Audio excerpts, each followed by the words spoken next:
Welcome to a parallel project training APM Project Management qualification podcast based on the APM Body of Knowledge 6th edition. You should be using this in conjunction with our e-learning, study guide and potentially a tutor-led course. For more information, please visit www.parallelprojecttraining.com. Hello, welcome to this Parallel Project Training podcast with John Bolton and Paul Neighbour. We're working through the APM Project Management qualification and we're looking at conflict, which is quite interesting because we just had a big argument about this one. We had to stop and we had to compromise. So there we go. So conflict can be, well, all projects create conflict, and so it can be a positive and negative thing, can it not? That's right, yeah. Sometimes it can create new ideas and energy and direction. Well, arguably, conflict breeds innovation. Yes, without conflict, you get stuck. You look at a number of things. I mean, it's not a very desperately good example, but during the Second World War, the number of things that got invented was enormous. Because of the conflict. You know, lasers. Yes. Atomic power. Yes. Computers. You see that in corporations as well, where within the corporation people compete with each other, and it's that conflict that creates energy or competitors. Well, there's been quite a good few examples of where organisations are deliberately set up two parts of the business in competition with each other to create that that innovation. Yeah, Data General is a good example. In some ways, actually, the sponsor and project manager and the users are deliberately set up to represent the different views of the triangle. That's right. So the sponsors after the benefits, the project managers after the delivery, and the users want something that's going to last forever and be easy to operate. And so we deliberately set up that conflict. So I think being able to manage that conflict in an effective way is important for all project managers. So the question were the sources of conflict within the project life cycle. And I think I found some research on this. The ones we put in the book are differing requirements from different users. Yes. Different people want different things. There's a conflict between time that people devote to the project and time they devote to their business as usual. Yes. There's individual conflicts, so people just don't get on with each other. Personality, isn't it? Yeah. I think the biggest one was money. Yeah. Money and time. Yes, that's right. I mean, it's balancing between the various objectives. Yes, it's back to the success criteria. That's right. Really, so which is the most important bit, you know? Yeah. Sometimes people want to do things because they're interested in them. No business case at all. Yeah, that's right. So there's I think people think of conflict as a very personal thing. Mm-hmm. I think they look on, I don't get on with them, and therefore, that's consequences. So, but I think if you set yourself up in a conflict situation with somebody, I think it is very personal, actually. Personally, I think it's quite personal. And the various things that, but there's got to be a point at negotiation. If there's no bargaining zone, then you don't even come into contact with them. Yeah. It's quite interesting. I remember some of the really good project managers I worked with. They had an ability to be in conflict over the project, but have a good personal relationship with the person they're in conflict with. I don't think I've got the bandwidth to do that, but that was quite fascinating the way they could do. So they could be going out with them at night, having a beer and taking them out for dinner, and then the next day having a big bust up, and then afterwards going out and playing golf. And it was like the compartmentalisation of the conflict, which I think for mega projects you need to be able to do that. Really, I think. Yeah, they're like swans, It's all very calm and controlled, in control of their own emotions. I think. Yeah. But anyway, we're drifting off. So Thomas-Kilmann came up with this really useful model to look at the different approaches to conflict and the different styles that we have. So you can either be highly assertive of your view or highly cooperative with the other, and that gives us a nice 5-box model, which is perfect for the exam. So you can be highly assertive of your view, which is competing, or you can avoid the conflict where you don't express your view or explore their view, or you can just accommodate, or you can be collaborating where the person is highly assertive of their view and highly finds the right solution for the project aspect. Or compromise. I think compromise is the most common. People always think of compromising, but if neither of you get what you want. Yes. Collaborating, the idea is you both get more than you thought you could get. Yeah. And it's the art of collaboration that spawns joint ventures and stuff, you know? Yes. Do you think that collaboration is when they mean win-win? When they say win-win, do you think... Well, that's what he did say. That is the only win-win. Where everybody option. gets what they want? No, it gets more than what you want. More than what you want? Yeah, so you're both winners. Yes. But it's... But some people use win-win to say, well, I've won a bit and you've won a bit. No. It's compromising. Neither of you get what you want. Yeah. All of what you want. There might be enough. Yes. So you might feel it. If you go into a car showroom and you want to buy a car, and you kind of get to a price, you walk out, and if it was too easy, you think, oh, actually, I could have got a bit more out of that. Yes. And the art of a negotiation and conflict is to make you feel as if you've won. Yes. And that's why a lot of car showrooms, when you go and buy a car, the salesman will go and talk to the sales manager. Yes. Because then it's the sales manager's fault for not agreeing with you rather than you. Yeah, okay, so they're the bad guy. Yeah, it's Shipley, isn't it? So if they in a car sales situation where if you just sign the check for the amount on the cover, you've just avoided the problem. You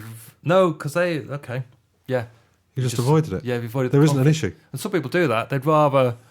I know you wouldn't, John, but some people would rather just pay the list price to avoid the conflict. Yeah. Because they just go, oh well, it's only $2,000. What the hell? Yeah. Not me. Yeah.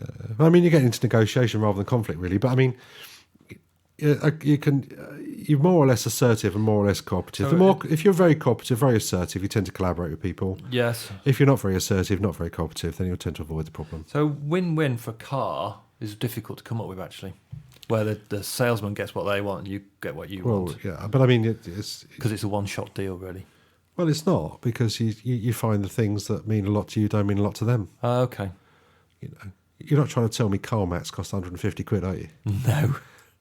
But so why are they priced at 150 quid? Okay, so they can give them to you. Because they can give them to you. Uh-huh. So you think, I've got a set of £150 car mats. Well, no, you haven't. You've got a set of £20 car mats that you would have had to pay 150 quid for. If you value car mats that highly, then you got a deal, didn't you? Yes. So, but would you have rather had 130 quid off the price of the car? You know, because that's the choice you got, isn't it? Yes. And it's how you feel about it rather than, you know, the true nature of it. And a lot of car, you know, I mean, we're getting into car sales here, but I mean, we are. You know, being a fairly expert on it, people don't make money out of selling cars. They make money out of selling insurance and finance products. Yes. You know, so if you take finance, then they'll give you a discount because they get the commission. Yes. And anyway, but it's competing and accommodating.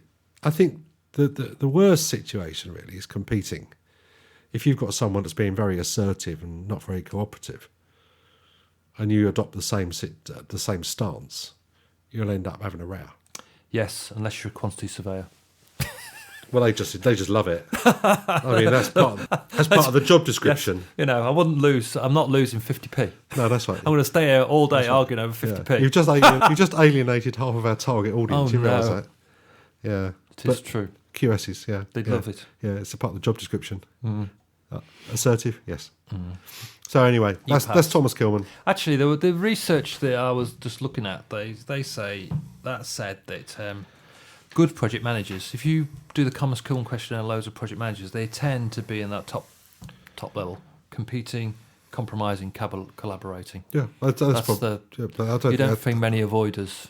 I don't know. No. It's just not there. They're just not bred that way. They could do. But you could argue that for lots of job. You know. Yes. Salesman. Social care probably wouldn't be up there though. No, that's right. You know. Yeah. So. Salespeople, I'd imagine, fit in the top of the box. They compete and collaborate quite a lot and don't tend to compromise that much, but do if they have to. They don't avoid and accommodate, do they? That's my experience of salespeople anyway. So then you move on to negotiation. Negotiation is just a developed form of conflict, really, which is why we're almost talking about it in the same sense.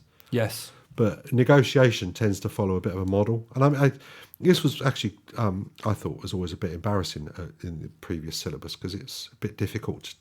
The model that we've got in the book is fairly simplistic, and it makes it seem very sort of organised. Oh, and mechanistic. Yeah, mechanistic. Yes.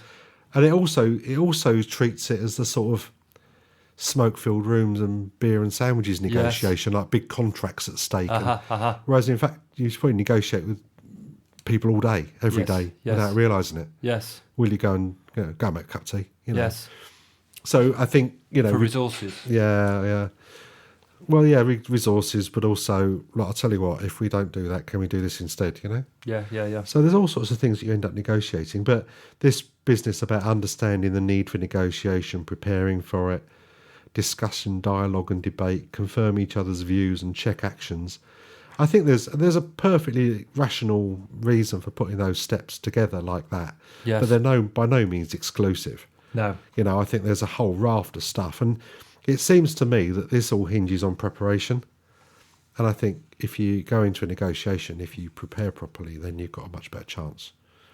So, you know, if you're going for a rate increase or something, you'd go through all the numbers, you'd work out what your attitude was, and you'd go and work out, you know, figure out who you're dealing with. You'd make sure that the people in the team don't go and give the game away. You've got the right people to negotiate that's with. right. That's right. And they know why you're coming. That's right. And they've got ability to agree or not. Yes. So I think the preparation bit for me is the important bit. What's in it for them? There's this thing called a BATNA. What's the best alternative negotiation agreement? If you're going to go and buy a car and there's a very limited supply of that particular kind of car, as per yesterday, and you know that if you don't buy that one, the chances of finding another one are pretty remote. You've got a very poor bargaining position. You have. So what are you going to do? You know, you're going to say, well, I'll give you this much for it. They'll go, no, because I can sell it tomorrow for the full price. So you haven't actually got. But if you walk away from it, you know that you're not going to find another one, because they're a rare car, you know, or whatever it is, a rare vase, or, you know. So I think the best alternative to a negotiated agreement is what you're going to do if you walk away. Because if you go back and go, oh, all right, then your negotiating position's shot, really. Yes, you have to be able to walk away, don't you? Yeah. You have to walk away and forget all about it, and consciously do that happily, you know. And preparations include things like where are you going to meet, their building, your building, neutral territory, who's going to make the decisions, what's the absolute bottom line you're prepared to accept, and the research. I think that's really important. Research is just go and look them up. A company's house. What's the name of the company? Are they doing well? Are they doing badly? Have a look at their company report. Do they want to be in this business or not? Are they targeting? Are they targeting the education sector this year? You know? Yes, that's right. And just get as much information as you can. And you can quite often, it earns you a lot of brownie points, actually, because you go and say, oh, it seems you're doing really, really well in this business. You must be really keen to do business with us. Yes. And they kind of know where you're coming from straight away. You know? Yeah. Is so it not cut to the quick, you know, Yes. cut to the chase, as it were. Yes. So, and I think the rest of the steps are fairly obvious, really. You know, do the meeting itself. Yeah, make sure. Building bridges. Yeah, trust. The most important thing is do what you say you're going to do. If you agree to do something, you know, make sure you do it. Make sure you just get on with it. And make sure they know you've done it, so they trust you. But negotiation's a funny old topic, really. Document. That's quite an interesting one. Oh, yeah. Well, normally people follow it up with an email, don't they? Yes. So you have a meeting and say, I'll just drop you an email about that, if that's okay. Just because... And then it can be a bit intimidating, that. It can be a bit kind of control freakish if you're not careful. What, confirming the agreement? Yeah, well, email? people look at it and they think, oh, what has he done? Does he trust me, you know? Oh, I don't know. No, I don't, actually. How else would you confirm it? If not by email? No, I'm not saying don't do it. I'm just saying that it's, you know, maybe the language you use and maybe, okay. Yeah. maybe the timing of it, and it just needs to be a bit sensitive, because sometimes you say, oh, it's trying to pin me down, you know? What people hate is where you agree one thing and then where say you something agree else. saying one thing in the meeting, and then the email says something different. Because then they don't know. Well, what that says is actually, I've negotiated with you, but you've had to agree with your boss. And your boss has a different line. So actually, next time, I need to negotiate with your boss, not you. Right. That's right. And that really and that's why the preparation is so important, I think. So you need to know before you go to the negotiation what your tolerances are, what your bandwidth is, really. But yeah, whether you're allowed to agree or not. Whether you're allowed to agree or not. Can you negotiate if you don't know? You just say, It's great fun. I can't agree to anything. I can sit here and the only thing I'm allowed to give you, I'll give you a new pencil. I do it. I'll do it I do it all the time. I agree something, and then Mrs. Bolton comes on and says, "Oh, I'm one of those." Yeah, it's a different situation. You're not going to go and negotiate with that person again, are you? Yeah, I don't like that telly. It's too late. I bought it. Good. So that's negotiation. So I think this might come up quite often. I think the question does come up quite often. It does, yeah. I think that it seems like they're interested to know that you know about the model. Thomas-Kilmann. Sources of conflict, where might conflict come from? What does Thomas-Kilmann look like? And preparation for negotiation seems to be quite popular. Yeah, knowing what you would do. And the mistake people make in answering that question is they describe the whole negotiation. They go, oh, yes, there's 5 stages of negotiation, rather than just thinking about the preparation for the negotiation. So that's right. It's a matter of answering the right question, really. Yes. It's one of those examples where... you need to be careful what bit they're asking you about.